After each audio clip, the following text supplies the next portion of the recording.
ধূমপানের কারণে চাচা দীর্ঘ 30 বছর ধরে 3-4 প্যাকেটও নাকি আকিস বিড়ি খেয়ে ফেলতো অনেকদিন। চাচা অনেক শখ করে সিগারেট খেতে, এখন ফুসফুসের এত বড় ক্ষতি চাচা জানতো না, হয়ে গেছে ওনার। তো এই রোগ সাধারণত স্মোকিং এর কারণেই হয়, মানে ফুসফুসের যারা ধূমপান বেশি করেন তাদের কারণে বেশি হয়। যারা এরকম ধূমপান করেন তাদের জন্য এটা হচ্ছে ওয়ার্নিং। তারপরে আর যারা অনেকদিন ধরে ইনফেকশন থাকে, ফুসফুসে ইনফেকশন, তারা সতর্ক হয়।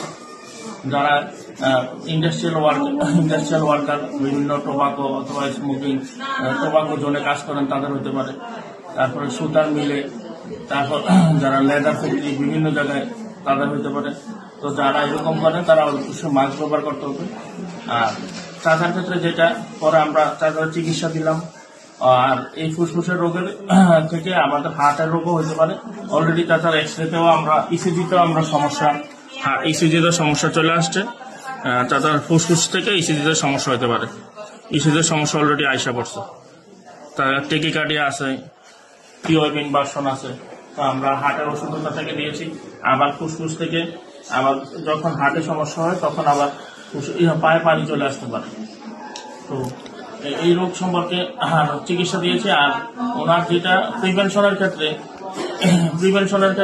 ভ্যাকসিন দেওয়া যায়, নিউমোকক্কাল ভ্যাকসিন, ইনফ্লুয়েঞ্জা ভ্যাকসিন দেওয়া যায়। আর যারা সিগারেট খাচ্ছেন এখনই সতর্ক হয়ে যান, এখনই সতর্ক হওয়ার সময়। এই রোগ আপনারও হতে পারে, আপনার আশেপাশেরও হতে পারে। রোগ হলে চিকিৎসা নেই, এই রোগ কিন্তু ভালো হয় না, আশেপাশে সবার ভালো হয় না। এটা সম্পূর্ণ প্রিভেনশন, মানে চিকিৎসা দিলে রোগী ভালো থাকবে, কিন্তু এই রোগ কিন্তু কোনোদিনও ভালো হবে না। পার্মানেন্ট একটা ফুসফুসের একটা পার্মানেন্ট ক্ষতি হয়ে যায়। তো এখনই সতর্ক হওয়ার সময়, এখনই আপনার সতর্ক হন। সিওপিডি শ্বাসকষ্টের একটা রোগ, ধূমপান থেকে এটা থেকে বাঁচুন, আপনার আশেপাশে সবাইকে বাঁচান, সমাজ এবং পরিবারকে রক্ষা করুন, নিজে বাঁচুন। চাচা আমাদের দিকে আসার পর এখন আপনি ভালো আছেন? আলহামদুলিল্লাহ। এখন চাচা ভালো আছে। চাচার যে রোগটা সেটা চাচা জানতো না। তারপর আমরা সবকিছু হিস্ট্রি নিয়ে সবকিছু চাচার কাছ থেকে শুনে যে রোগটা নির্ণয় করলাম, চাচার সিওপিডি, মানে ক্রনিক অবস্ট্রাকটিভ পালমোনারি ডিজিজ। এবং চাচার ফুসফুসের একটি রোগ হয়েছে। তো এই রোগ চাচার স্মোকিং মানে ধূমপানের কারণেই হয়েছে। চাচা ইয়াসিন মিয়া, 48 বছর, আমাদের কাছে সদর হাসপাতালে মেডিসিন বিভাগে অন্তর্বিভাগে আসছে। উনি আগে অনেকবার আসছে, কাশি নিয়ে আসতো, ওনার ভালো হয়ে যেত, উনি আবার চলে যেত। এরকম উনি অনেকবারই ভর্তি হয়েছে। তো এখন আবার আমাদের কাছে এসে ভর্তি হয়েছে।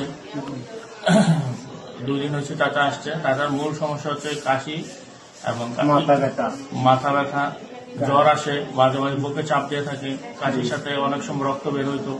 তো একটু হাঁটলে চাচার শ্বাসকষ্ট হয়। তো আমরা বিশুদ্ধভাবে চাচার কথাগুলো শুনলাম। শোনার পরে আমরা পরীক্ষা নিরীক্ষা করালাম, এক্সরে করালাম। এক্সরেতে আমরা বিশেষ করে রোগীর এই যে এক্সরেতে ট্রাকিয়া দেখতে পাচ্ছেন আপনারা, ফুসফুসের অবস্থা দেখেন, ফুসফুস এবড়া থাবড়া হয়ে গেছে, নিউমোনিয়াও আছে, 2 সাইডে নিউমোনিয়া আছে। ফুসফুসের অবস্থা এবড়া থাবড়া, ফুসফুস এই শ্বাসকষ্টের